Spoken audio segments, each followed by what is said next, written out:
Thank you all so much for coming to this panel called How Europe Gets There, Building Tech and Security Sovereignty in an Interdependent World. And before we get started, I would very much like to introduce the panelists to you.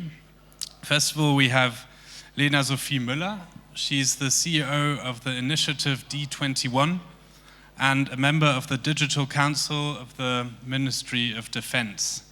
For you, everyone who doesn't know what the initiative D21 is, it's a non-profit network strengthening digital sovereignty for governments, business, and society.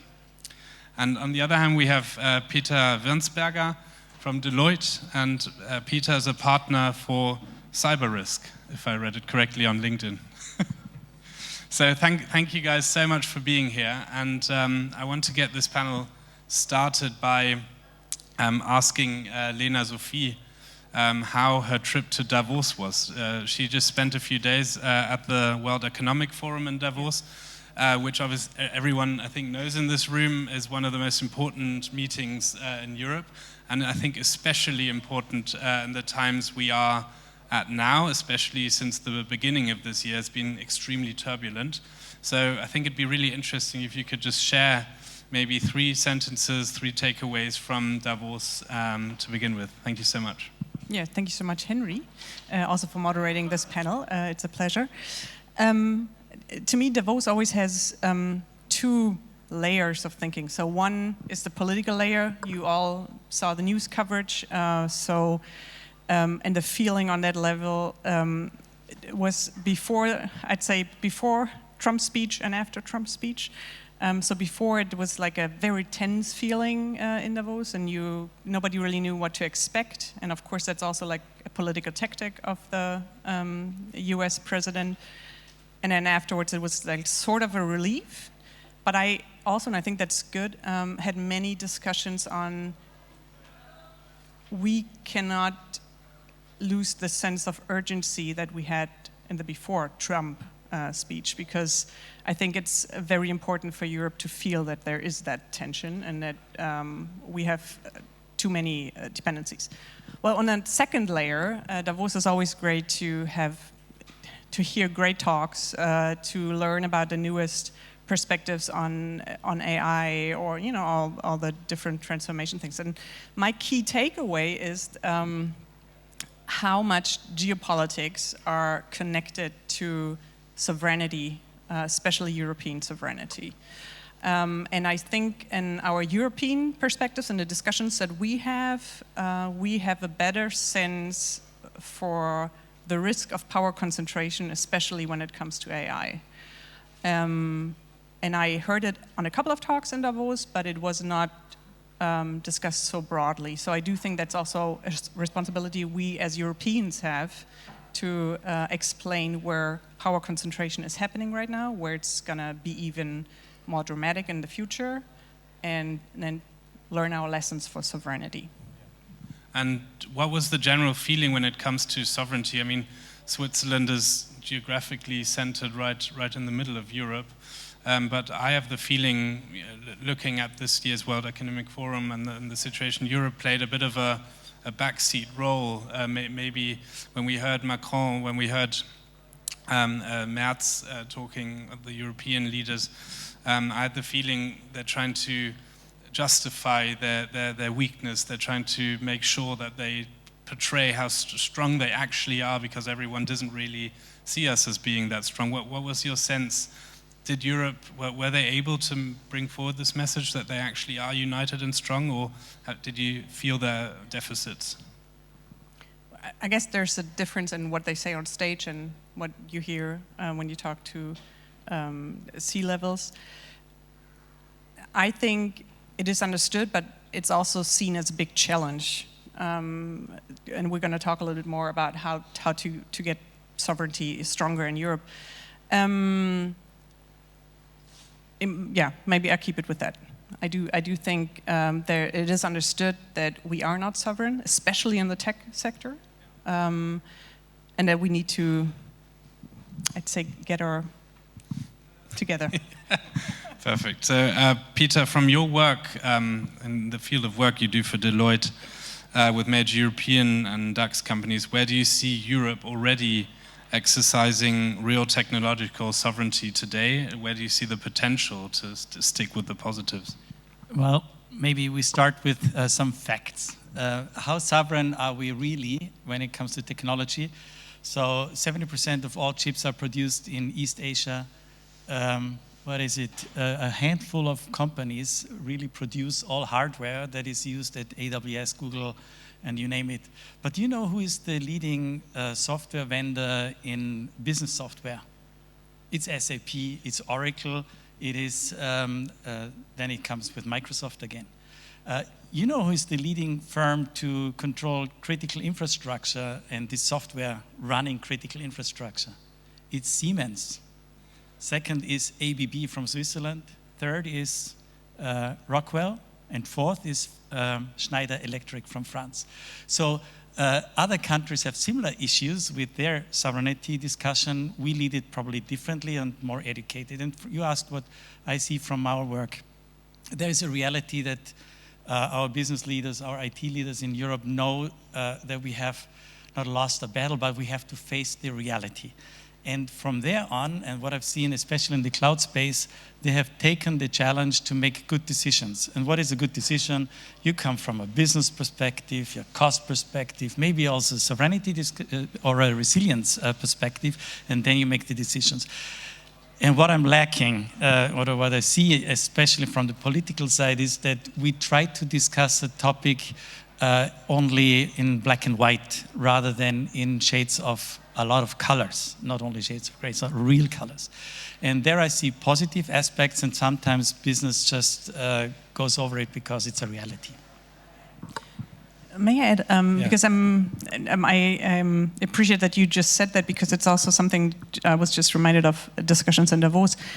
I think there's a different perspective on sovereignty when it comes to industries. I totally agree with what you just said.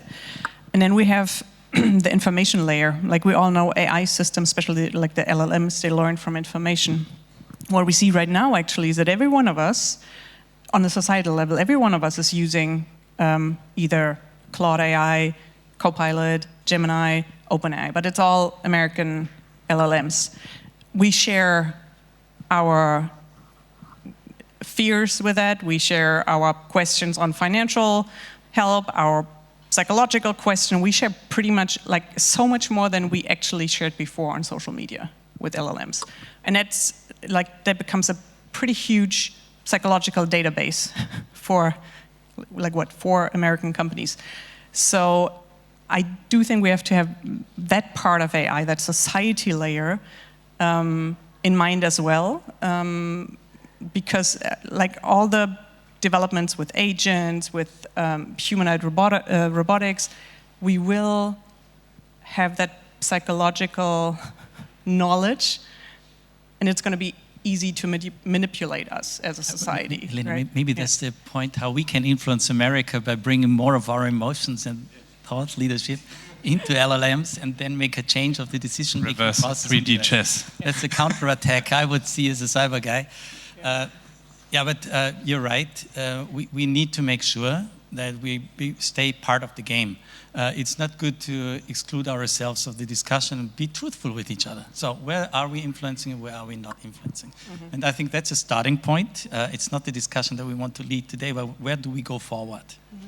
And I would like to call everybody up for action and say we have something to stand for, we have something to be proud for, and also to go forward. And it starts with good decision making and with being clear with each other, mm-hmm. where we have options, where we have no options. Sovereignty means self-made decisions. Nobody else makes a decision for me. I make the decision as a business leader, as a politician, as a private person. And once you are confident with your decision, then you can go forward and make changes. So, what do you think? I mean, if you look at the development of AI, for example, I have the feeling that we're all on OpenAI because it's the one technology that seems the most accessible and the most easiest. And how do we in the European sphere, when we talk about sovereignty, how can we kind of get back our sovereignty when we don't have something that is more viable, that is maybe easier or just as easy to use as ChatGPT, for example? Because I think what you said is really viable in that case, where we're sharing everything, where we're asking them what should we have to eat this evening and which recipes, and people are sharing all this knowledge. But this is all getting the language models are learning from the US perspective. Where do you see the chance of regaining sovereignty, or is it too late in that sphere? I may start. So I would distinguish first. You're referring a lot to consumer behavior. That is one thing. And I remember when I was young in the 90s, everybody used Microsoft software because we got it for free at university. They actually did not use copy codes because they wanted everybody to use their software. And that's similar today. Second stage is more corporate. If you look at a corporate level, you need to make different decisions than an end user. And I think they have a way, well, as we look at this way, is how can we save money, how can we go forward? And the third one is the policy level. How do we act as a political body, as our government, that we make these different decisions? And there it's very simple. They have the procurement arm. They have the investment arm into startups, into also not only startups, but in corporates, to make different changes. And I think if we look at these different layers, that's where the field of action is. The first one, we can do education, maybe at school, blah, blah, blah. The 21 is probably one of the big drivers also to make this change together with others. But in the corporate world, we need to make sure that the directing principles and where investments go are really not going into the wrong directions, tax incentives, etc. I think what also helps, and that's where I agree, is we need to look at, actually we need to stop to talk about AI, because there are so many different perspectives on it. You have the industrial AI, you have the consumer AI and all that. I also think we should, you said sovereignty means to be able to make a decision. And I agree, and I would add, in order to make a decision and to be a attractive partner for somebody else, you have to have something to bring to the table. So we need to make sure that we have something in the whole field of digital transformation that somebody else wants, right? So we need to make sure also our industries and enterprises in Germany and in Europe grow, right? So, I mean, we have a couple of very good AI startups. If you think about DeepL, for example, also for the next wave of robotics and AI, we have 3 very good robotic companies with Neura, Agile, and Wandelbots. So we do actually have good companies, but I think what you need to do is to know that we need to make better alliances, and we need to make sure our companies are strong. So we have something to bring to the table. When it comes to the information layer, education is a very important thing, and it's not just school. Like, we can't wait for the kids to learn it in school and then at one part be in our workforce. And I always like to, like, when you think of the German sovereignty debate, it is difficult for politicians, but also for the citizens to actually understand why it is so important to be sovereign in the digital sphere. And it also comes because there is no broad understanding of how the ecosystem of digital transformation works. So when you think about, for example, like especially in Germany, let's say our car industry, people have a broad understanding that you need what's Werkstatt? Body shops? Workshop. Yeah, so you need like an infrastructure to have your car when it's broken, to have it repaired. Garage. You have to have the gas. You have different companies that are actually important in order to build a car. So you understand the whole ecosystem. When it comes to digital transformation, society doesn't really understand it, and a lot of politicians also don't really grasp. So, and I think that's a lack that we have since the 80s. We did not teach our society digital thinking, computational thinking, and it will be so much more important like all of us and all the generations coming after us, they will live with interacting with computers the whole time. So we need to understand how to prompt, we need to understand what computational thinking means, we need to understand how to influence that system, right? So, and that's a part of sovereignty as well, to have an independent, sovereign society. So does that start at education? Like, do we have to change the school curriculum in order to prepare about digital sovereignty? I mean, these young generations coming up now, they are so much more informed and knowledgeable about the digital sphere as we all are. And let's say our generation, we're teaching these students how to go into that world, which seems absurd. Do you think that reforms have to be done? School is like the obvious part, and of course, like since years and years and years or decades, you know, everybody says we need digital education in schools. I just talked to our president, Mark Reinhardt, before our talk, and he said that, Mark, which country was it? The UAE? Yeah. The Vereinigte Emirate, and they start as like in elementary school, in kindergarten, they start to teach them prompting in a playful manner. Playful manner. Thank you. Yeah. So, but when we talk about education, we always go to school, or elementary school, or university. But the thing is, we all ages need to learn how to live in that transformed world. So when I listened to Frau Strack-Zimmermann before, as much as I admire her for her work in the defense space and what she has done as a wake-up call, I would like to talk to her when she's still in the room, that she should stop the fact that she says, I'm too old for learning that. So I turned 60 this year, and I keep telling my kids that I invented the internet together with other people, because when I started... Oh, that was you! No, I tell you a story. When I started with, in 1991, I was still in Vienna, we got an introduction at university for the World Wide Web. And then I saw a headline, next year 1.5 million people will be on the World Wide Web. You know how many people live in Hamburg, my hometown? 1.9 million, so I almost knew everybody on the internet at that time. And so it is a task for all of us, all of you, for me as a hopefully very soon grandfather, that I still keep on learning. Well, lifelong learning is the method. And stop telling me that I'm too old to tell young people what the internet is about. If you tell me that I'm too old, then I will go off the stage. However, I think it is a societal task that we go on, and take your balls on, that we say it is something we cannot leave to next generations. It takes too long. Yeah. We have to be on the... Today I'm in the driver's seat. Hopefully somebody does my roller later on when I'm old. But until then, we need to drive this change. And there's one thing in addition. I mentioned before digital sovereignty in controller software. Why is Siemens so good? Because we are engineers. As Europeans, why don't we think about what we are really good at and where we are unbeatable? And that's engineering, that's societal topics. We know how to manage demographic change, or we should know better than other societies because we are in the midst of it. We know how to run good education.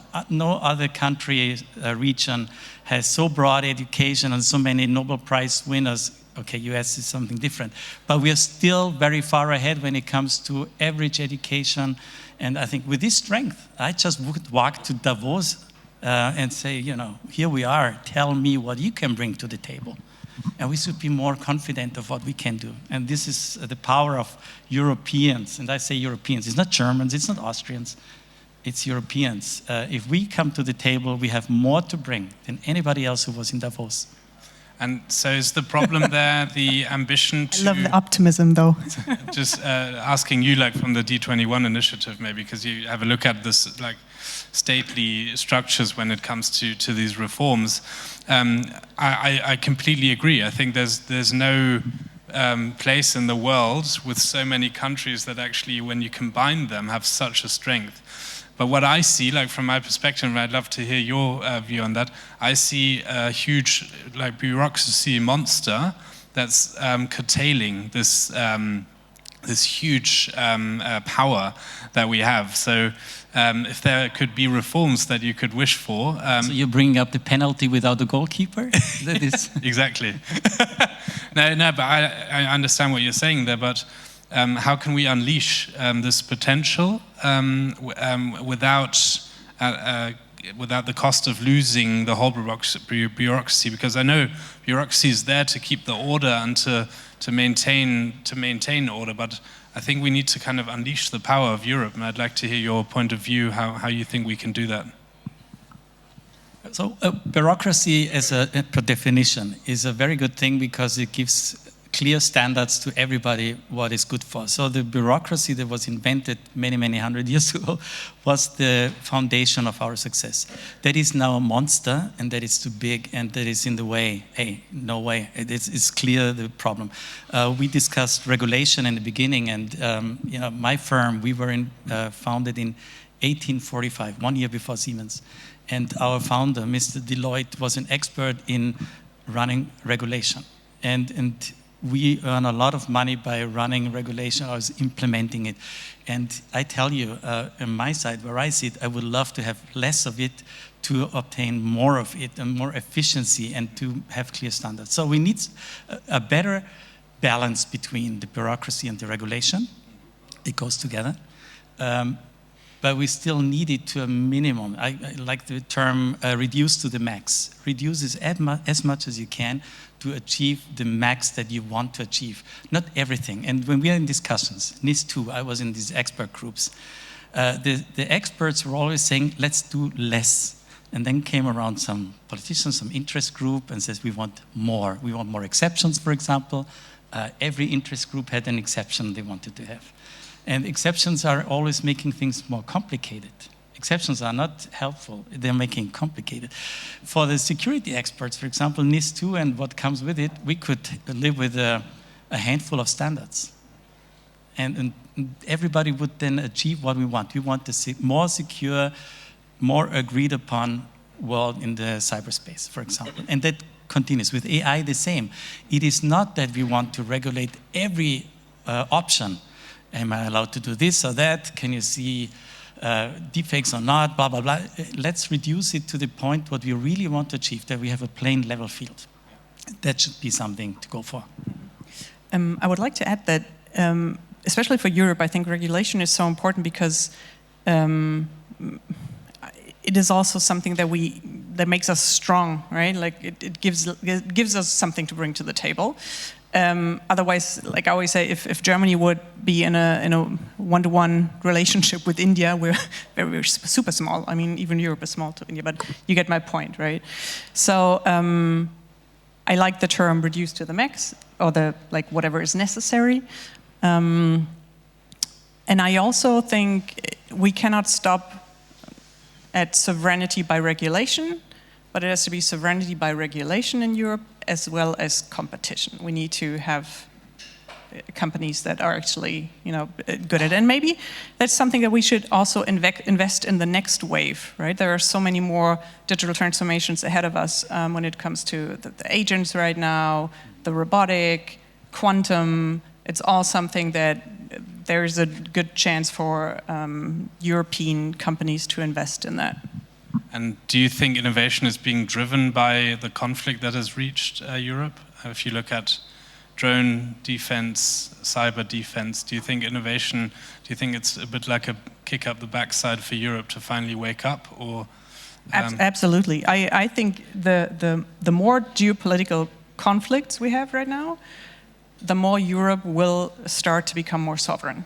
And I mean, we see it right now that governments all in Europe, and also in Germany, they're all thinking about, okay, what is our plan B? Like, how do we, for example, let's say the US would at some point say, okay, Microsoft Office is gone, yeah? No access for Europe anymore, or for Germany, then we need to have, for example, an open source solution like OpenDesk, that's like as a German solution. And that's what I said at the beginning.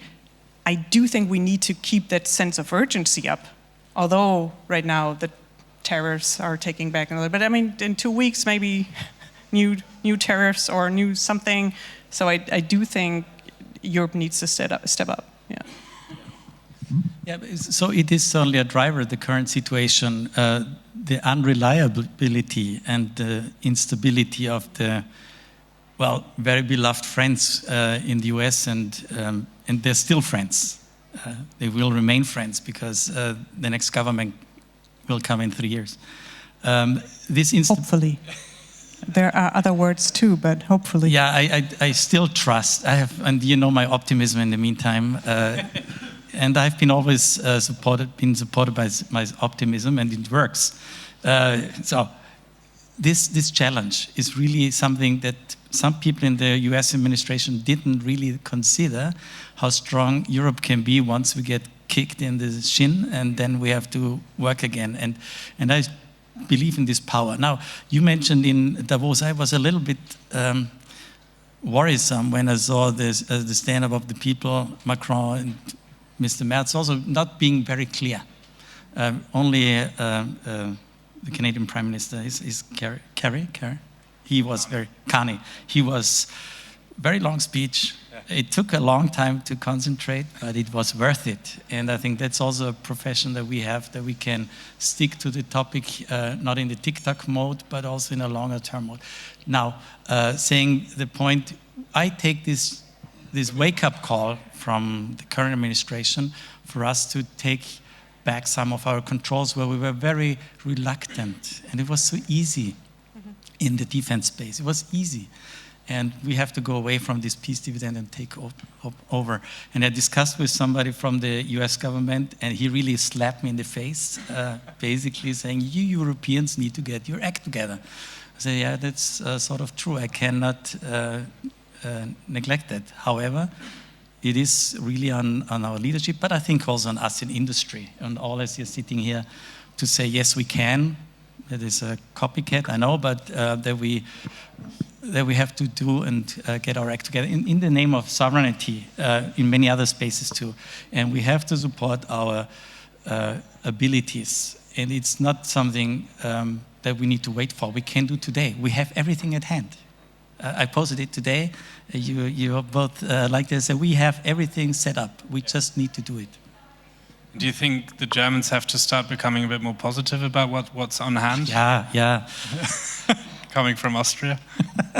Yeah, in Austria everything is not so serious. And that is sometimes helpful. Not always is it good to be Austrian, I must say. However, in this case, it is very good that the world is always positive at the end. And if it does not work, go to the Heurigen and have a glass of wine, and then you have good inspiration for new solutions. Brilliant. I do think like positivity is a good thing.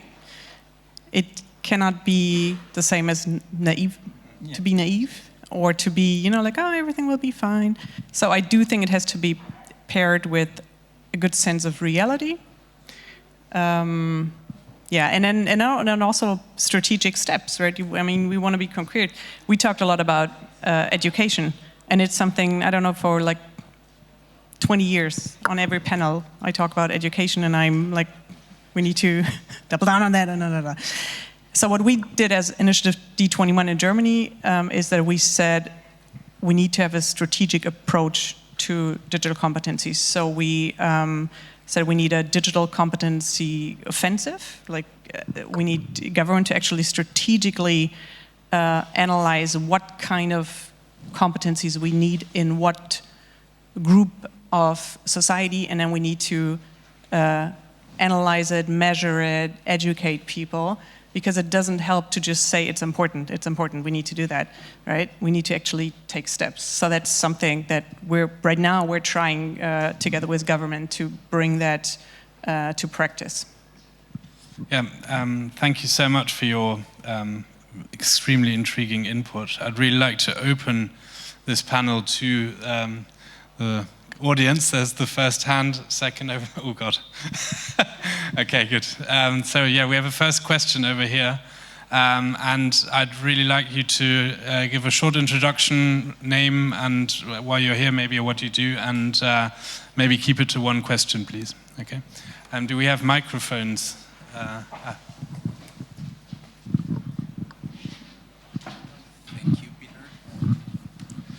Okay, so yeah, I think everybody can hear me. So I'm Bernardo, I'm from Portugal. For the last couple of perhaps 10 years, I've worked at Deloitte, mostly in digital transformation. And then I left to sleep on the floor in San Francisco, raise capital, build a startup in the AI space. And now I'm looking into the political and tech space to see what can I do more for Europe and how can I help. Now, over the last couple of days, we've had Davos. We've heard a lot from the Prime Minister from Canada to Chancellor of Germany and all of that. My biggest concern is and this perhaps I am with Peter. This is my optimism about Europe, which is, since when have we become so small-minded and so afraid of being courageous? I mean, we are the most capable continent on Earth. We have everything we need.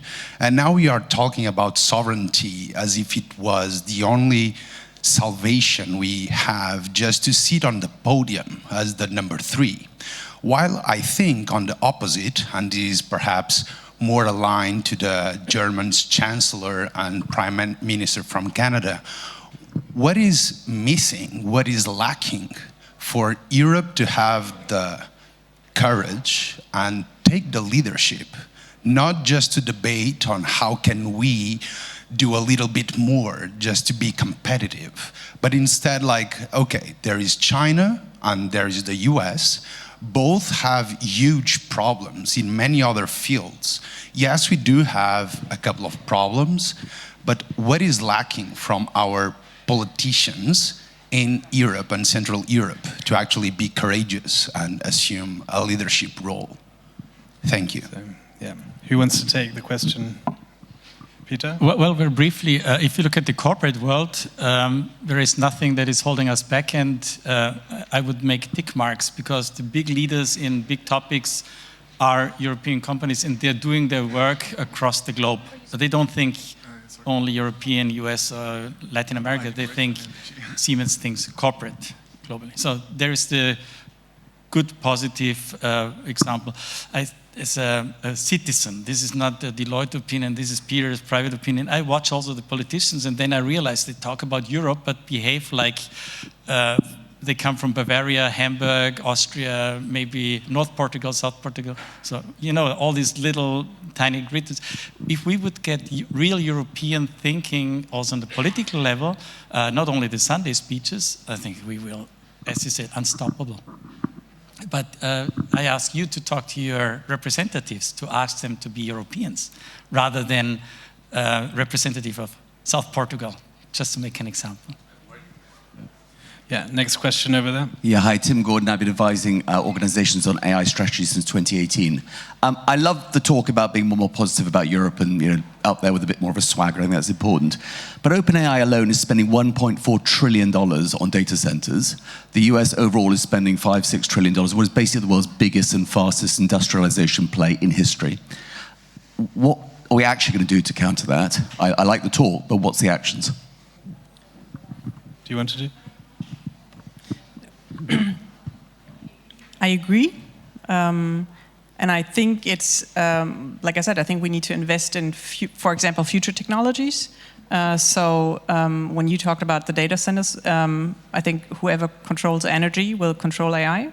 So maybe it's also something where we need to look more into our fusion technologies. And let's hope that the breakthrough will be in Europe. And in a European company, for example. So that's something, and I don't have the answer. I just think that we need to try and figure out what are our strengths and chances, and maybe we should invest in that, and not try to run behind OpenAI. Sometimes it sounds the best thing to throw money at a problem. And since we don't have the money, we need to use other means. And I just look back to the COVID vaccination, who invented it, in the hope we get the similar situation also in modern energy technologies. There is hope, and my positivism that this hope will crystallize. But with money, I think we have lost the battle, and therefore we need to come with other ideas. Yeah, next question there. Hi, my name is Adil Patel. I'm US person speaking on European issues, I guess. So apologize We welcome for you. some ignorance there. But I left Amazon Web Services. I started my own company in political tech for campaigning. Obviously, there's tons of money in the US for politics, so that's why I went there. But when I think about entrepreneurship and starting something in America, it's blue sky. I feel like you can do anything. And some of that is a little bit of the American, mentality. But do you think possibly with European, you mentioned order and all these regulations, maybe a little bit of deregulation, but also a bit of mindset of rules are meant to be broken. If you're pushing innovation, you're going to face some resistance, power through it, things might change, rules may change, regulation may change. Instead of trying to live in the order, I don't think innovation happens that way. But again, I'm speaking from a different culture, so I don't know what you guys think. My answer is yes. It's not a German strength, but yes. Well, I have my own history here. I made something that nobody ever has done before. I went bankrupt with a cybersecurity company before I joined Deloitte. So it really was the wrong time with the wrong skill set, and we really filed bankruptcy December 22nd in 1991 because we thought we are the inventors of the control over network security. It was a complete failure. Now, what did I do with this? So I went offensive with this knowledge to Deloitte. They called me, actually. That was my luck. And I tried not to make these mistakes again. And Deloitte was a platform for me to make these happenings and these changes. But everybody knew in my firm, or still knows, that I once went bankrupt for being on the wrong time, with the wrong approach, with the wrong thing. And I can tell you, and I'm proud of it today, because I've been leading the cybersecurity practice in Europe. But still, we need to talk about it, and we need to be clear. And you know what?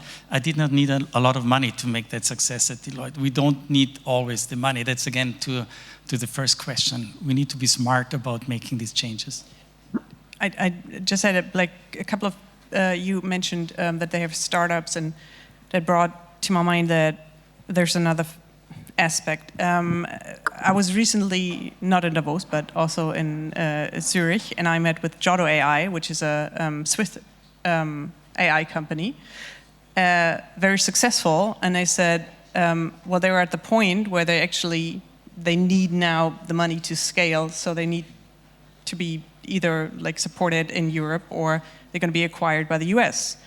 And that's something I'm hearing from a lot of startups, that they're like, we have a good idea and we're doing great, but the US is offering a lot of money. So, and that's when all that knowledge actually goes to the US. So I think that's also something that in Europe, we just need more capital. Lady in the second row. Yes, thank you. My name is Miriam, I'm a journalist, write a lot about technology. And my question is specifically for you, Lena, but feel free to chip in as well.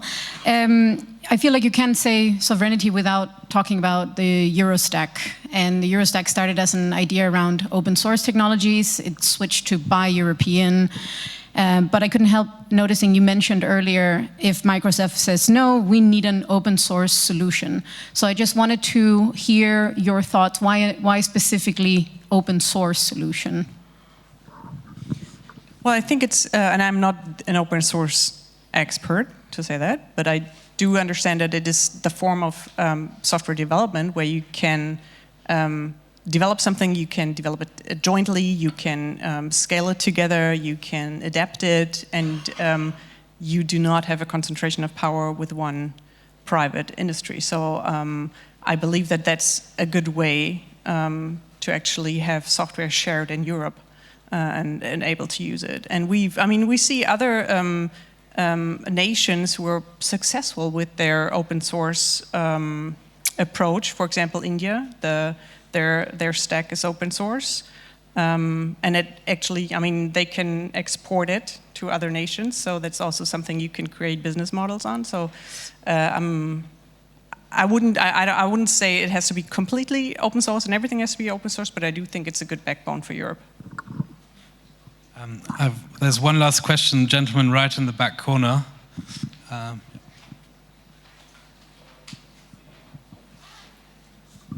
Thanks, Clemens, founder of Savoir. It puzzles me when both of you refer quite unanimously to a so-called we. Who is that we?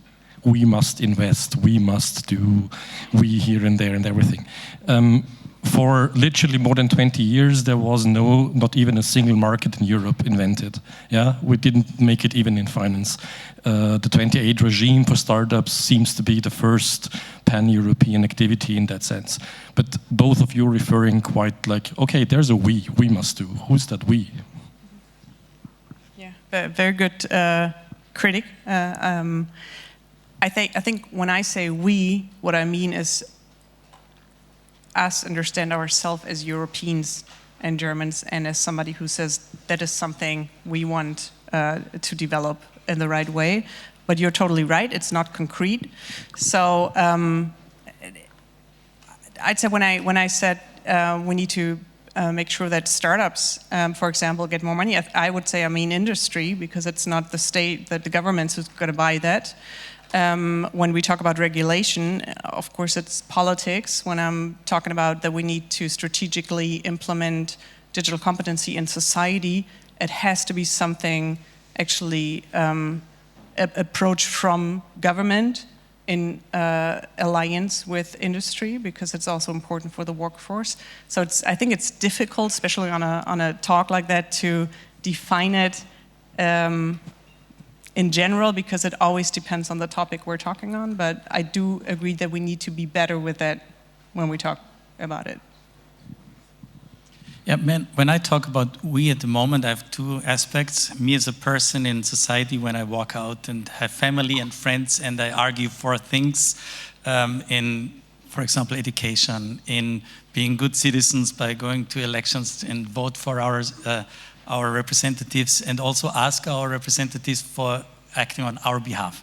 The second one is that I'm a corporate person also. Deloitte has many employees worldwide, and if I, in my role as I have at Deloitte, act on behalf of what we are discussing here, then I'm bringing in my share. And I'm also trying to influence other people, my customers, in that aspect. So the sovereignty discussion is something that actually I've been tasking Deloitte to discuss this globally, because every country has the same problem. And that we have a common opinion that goes to the right thing. So the we is in different aspects, but I think it starts with us. It's me. So I have to make the change. I pull you on, I bring hopefully all you on board, but I will not hide behind somebody else and waiting for them to go. It's like in football, in soccer. If you don't take the ball, you will never score a goal.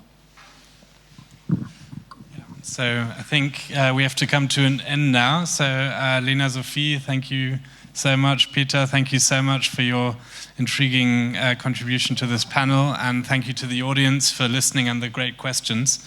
And yeah, have a lovely rest of Political Summit Day today. And thank you, Henry. Thank you.